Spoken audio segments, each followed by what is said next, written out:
Buffs to tanks, nerfs to jungle, and more nerfs to Ravenous Hydra are the focal points of 12.23. With the help of our challenger players and analyzing the most recent data, we are set to bring you guys a complete update on the solo queue meta. But before we get into it, be sure to check out SkillCapped if you want to truly get better at League of Legends. We're the only service that offers a money-back guarantee if you don't climb at least 5 divisions while actively using our service. We do this because our service really does work, and if it doesn't work for you, you shouldn't pay. Learn more at the end of this video or click the link in the description below. The winter-themed skin line called Winter Blessed should be dropping this patch, as Diana, Shaco, Swain, Warwick, Zillion, and Zoe are each receiving one. Warwick is the lucky winner of the Prestige Edition. It's really no secret how broken Ravenous Hydra has become on many different champions, so Riot has a second round of nerfs lined up for 12.23. You will no longer gain stacking Omnivamp from the Carnivorous passive. The cleave splash damage ratio is being lowered from 60 to 50% for melee and 30 to 25% for ranged.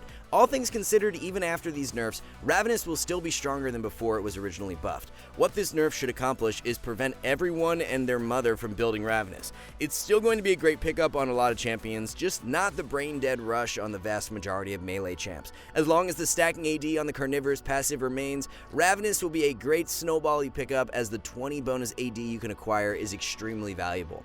Despite the outcry from the League community, tanks are factually not performing very well in preseason, so we have a buff to Sunfire Aegis. Cost of Sunfire is going from 2,800 to 2,700 gold, and health of the item from 400 to 500. Pretty solid buff overall, and an even bigger buff for champions that like to run Heartsteel or Demonic Embrace, since they scale off of health. Moving on to the top lane changes, the first champion buffed will be Sion. Analytically, Sion has been an abysmal performer in preseason thus far, hovering around a 46% win rate, which is why Riot is buffing him.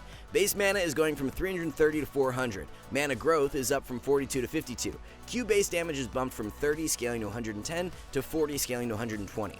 When you factor in the buff to Sunfire along with these changes, Sion will no longer be the worst performing top laner. With that said, we don't see Sion gaining a ton of ground off of these buffs, and we'll be leaving him in B tier as an average top lane pick. Another underwhelming tank stat-wise for preseason has been Cho'Gath, so he's next up on the buff list. Passive mana restore is going from 3.5 scaling to 7.75 to 5 scaling to 10. W base damage is up from 75 scaling to 275 to 80 scaling to 300.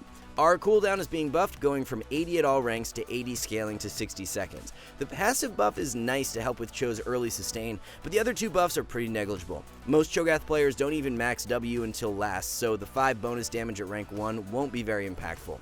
Same thing in regards to the R buff. It doesn't even come into effect until Cho hits level 13, so we aren't expecting much to come out of these buffs as a whole. Cho'Gath will remain a mediocre B tier solo queue top laner. Riot has multiple buffs planned for Tahm Kench, but they're all pretty minor.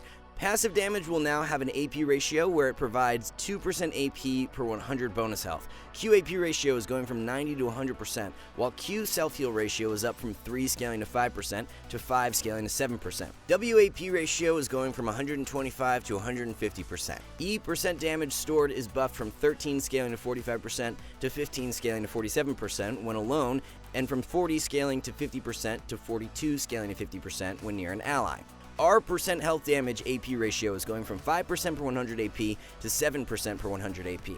Our shield duration is being increased from 2.5 seconds after Devour ends to an unlimited duration, but the shield will decay by 200 per second after Devour ends. Lots to take in here, but what really stands out is how many AP ratio buffs Riot has thrown in. If you're playing Tank Tom top lane, then those buffs are pretty much useless. The only thing that could make these buffs more impactful is if Demonic Embrace can now slot in as a second purchase. Other than that, we can't see these buffs increasing Tom's power level all that much, and he will remain an A tier top. It's tank buffs galore for 12.23, as Malphite is next in line. W on hit damage will have its armor ratio increased from 10 to 15%. W cone damage armor ratio is up as well from 15 to 25%. W cone damage will see a base damage buff too, going up by 5 at all ranks. E will receive a similar treatment with its base damage going from 60 scaling to 200 to 70 scaling to 230, and its armor ratio increased from 30 to 40%.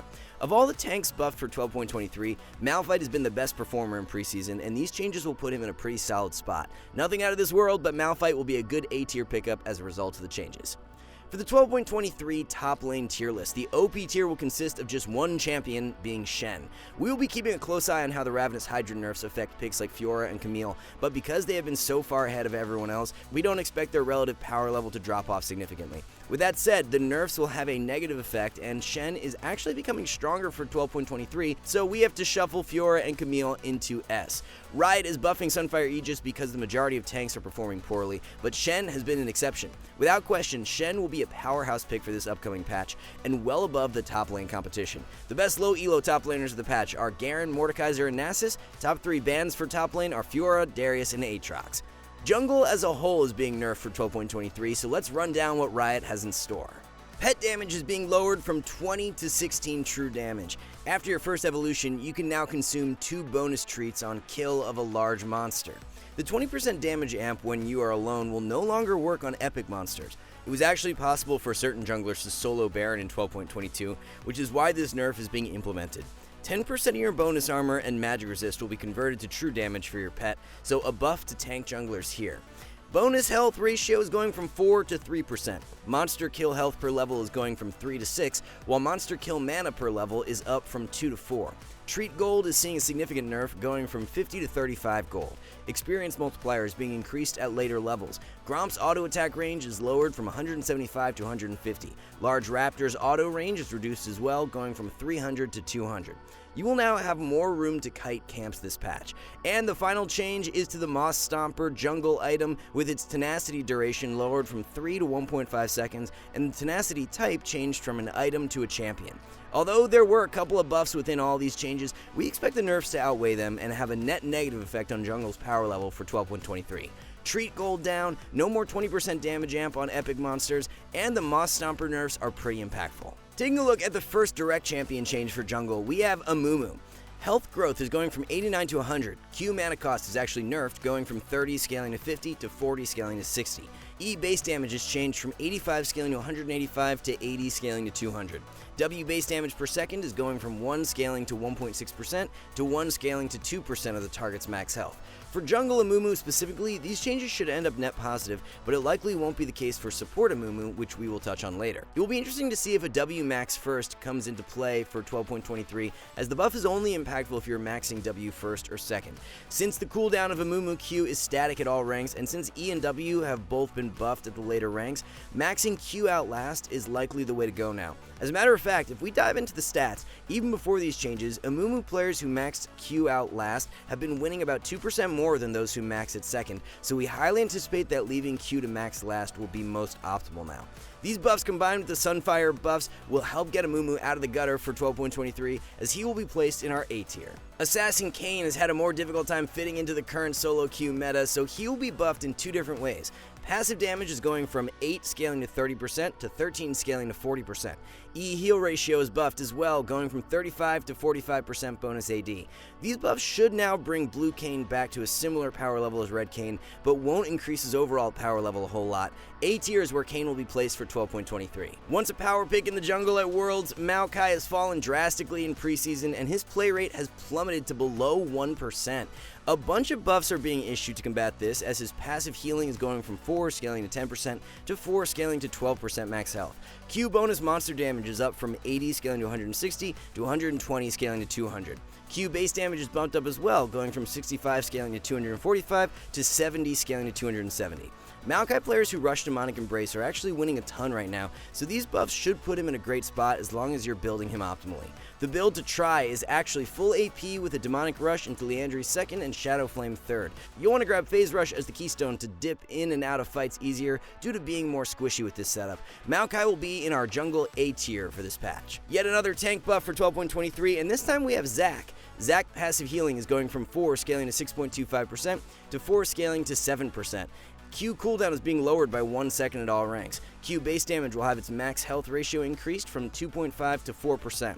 Just like Maokai, if you're building Demonic Embrace on Zac, you're actually not doing too bad at all. It's the players building Zac full tank that are struggling the most in preseason.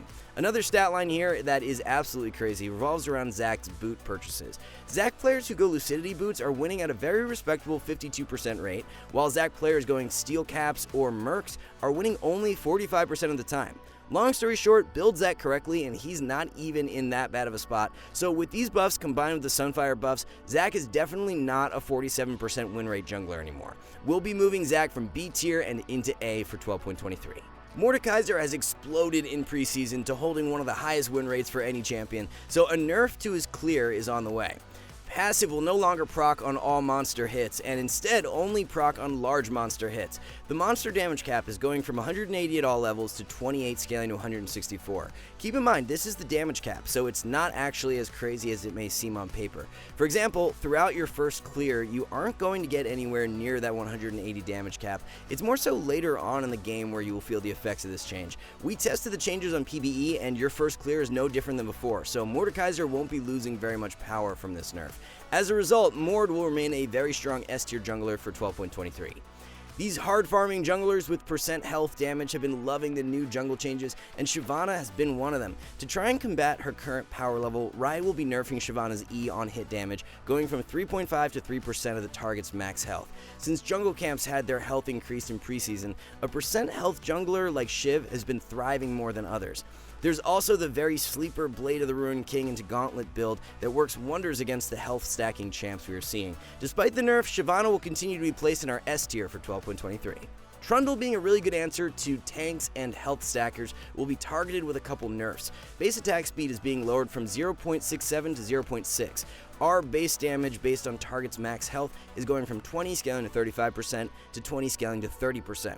The R nerf does not come into effect until level 13, so it's not a massive hit. However, the attack speed nerf is going to hurt Trundle's clear and dueling power. With Trundle sitting in a really nice spot before these nerfs, we don't expect them to be enough to significantly alter his power level, so he will remain in our jungle S tier. Lilia has seen a massive spike in strength due to Riot now classifying her as a melee champion, so they are following up with a nerf.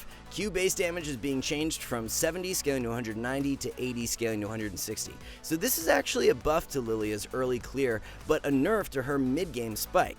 With a more unusual change like this, it's a little difficult to gauge how impactful it will end up, so we'll be keeping Lilia in our S tier and we'll track how she performs throughout the patch in case the nerf is more harsh than expected. Riot has listed Dr. Mundo as a champion who will be receiving some adjustments for this patch, but at the time of making this video, we don't know what the changes are exactly. Since the changes are being packaged as adjustments, they should be relatively power neutral, so we don't expect Mundo to be seeing any big movement on the tier list and will remain in A.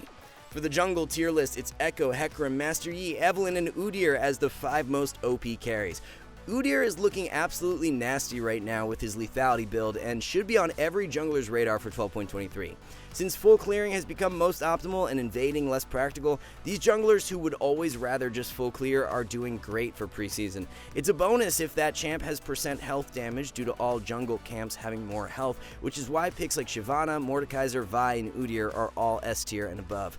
Rengar, being one of the best abusers of the Ravenous Hydra rush, will be impacted by the nerfs the most. Lethality item rush Rengar performs nowhere near as close to Ravenous, so he doesn't have a really good build to fall back on either. As a result, we'll be moving Rengar from S and into A for 12.23. Top 3 low elo junglers of the patch are Trundle, Lilia, and Shyvana. Master Yi, Hecarim, and Echo are 3 of the most optimal jungle bans. Top lane and jungle are by far Riot's biggest focus for 12.23, as we have just 2 changes for mid lane, and first up is Syndra. Syndra has been in our OP tier for the past few patches now, and will be targeted with a few nerfs as a result. W bonus damage is going from 15 to 12%, while the AP ratio is increased from 1.5 to 2% per 100 AP. E-AP ratio drops from 55 to 45%, while E cooldown is nerfed from 15 to 17 seconds. It's no secret new Syndra has much stronger scaling capabilities, so these nerfs are being issued to combat that. Early game, these changes won't alter Syndra's power by much at all, but the later games go, the more you'll feel it. By no means will these nerfs push Syndra out of the mid lane meta, but they will be enough to remove her from the OP tier, dropping into S for 12.23. Some quality of life Kassadin changes are set to drop this patch, so let's break them down. Q shield will now be granted on spellcast rather than when the missile leaves Kassadin's hand. Q base shield per rank is going up by 20, however the AP ratio is being lowered from 40 to 30%. E change is the most interesting one, as the ability will no longer require nearby spellcasts to use. To compensate for this change, the cooldown is being drastically dramatically increased, going from 5 at all ranks to 21 scaling to 13 seconds. Nearby spells will now reduce the cooldown of Kassadin's E by 1 second. This will feel really nice when you're side laning on Kassadin and are looking for pick plays from the Fog of War. For example, when you push the wave out with Kassadin and use your E charge to do so, you wouldn't be able to use it again unless you farmed the next wave or started fighting the enemy. This way you can push out a wave, wait out the E cooldown, and have much more upfront burst potential than before. Cooldown numbers on E may need to be tweaked, but in the long run, this should be a really positive change for Kassadin players. Cass will be placed in our mid lane A tier. For the mid lane tier list, we have Vex and Zed in the OP tier. Zed was already an OP tier mid before the Ravenous Hydra buff, so the item being nerfed will not push him down the tier list. Talon, on the other hand, was pushed into S tier last patch solely due to his ability to abuse Ravenous Hydra, so we will be shifting him back into A tier for 12.23. The best low elo mids of the patch are Swain, Malzahar, and Heimerdinger. Syndra, Zed, and Vex will continue to be the highest priority mid lane bans. Zeri, barely holding on to a 40% win rate, may be coming to a close as she has a ton of buffs for 12.23. Movement speed is going from 325 to 330, base AD from 50 to 53, base armor from 20 to 24, base health from 600 to 630, attack speed ratio up from 0.568 to 0.625, and health per level going from 109 to 115. Zeri's basic attack AP scaling will be increased from 90 to 110%.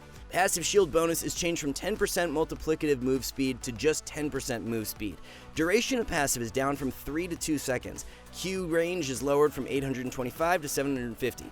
Excess attack speed to AD ratio is going from 60 to 70%. Base damage on Q is up from 8 scaling to 20 to 15 scaling to 27.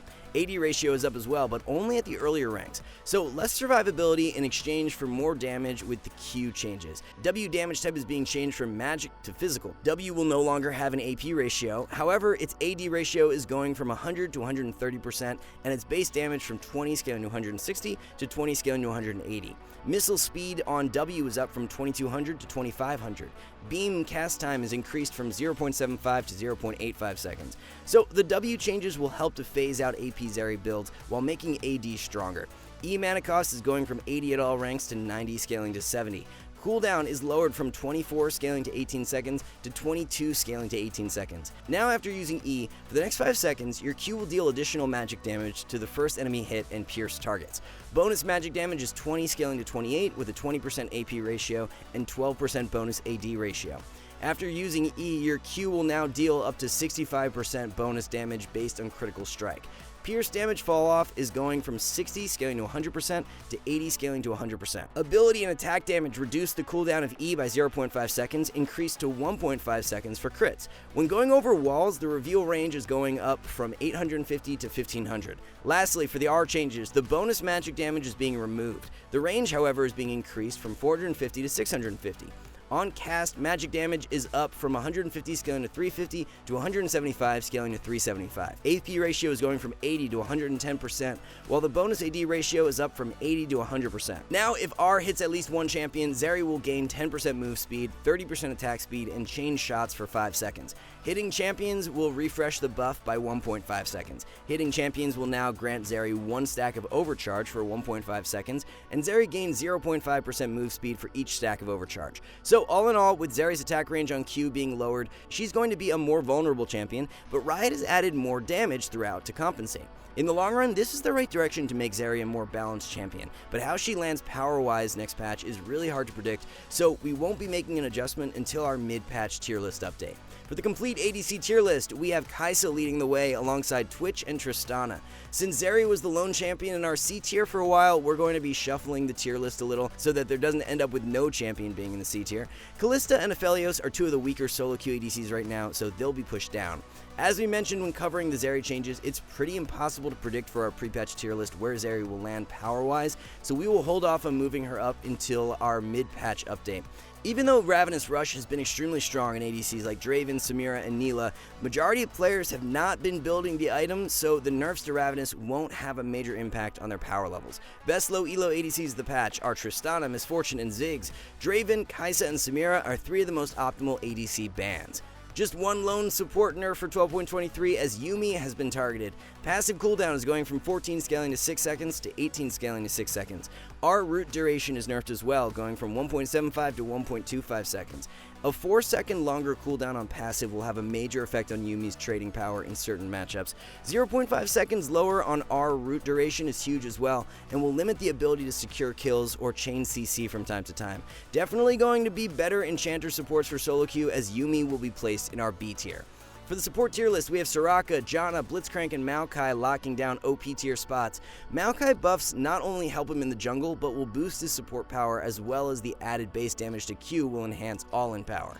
Even though the Amumu changes are listed as buffs, they are way less positive for support than they are for jungle. The Q mana cost nerf hurts Amumu's laning power, while less damage on E at the earlier ranks hurts Amumu's early kill threat.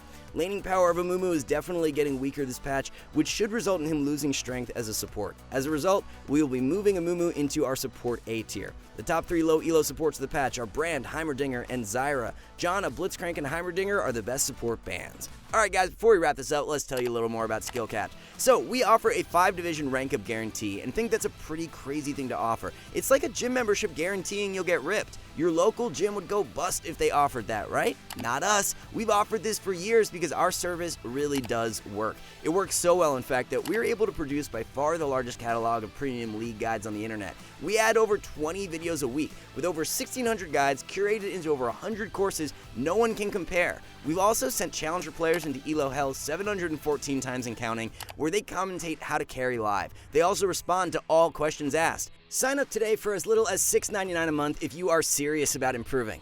So that's going to wrap everything up for our 12.23 tier list update. Thanks everyone for watching, good luck in solo queue, and we'll see you in the next one.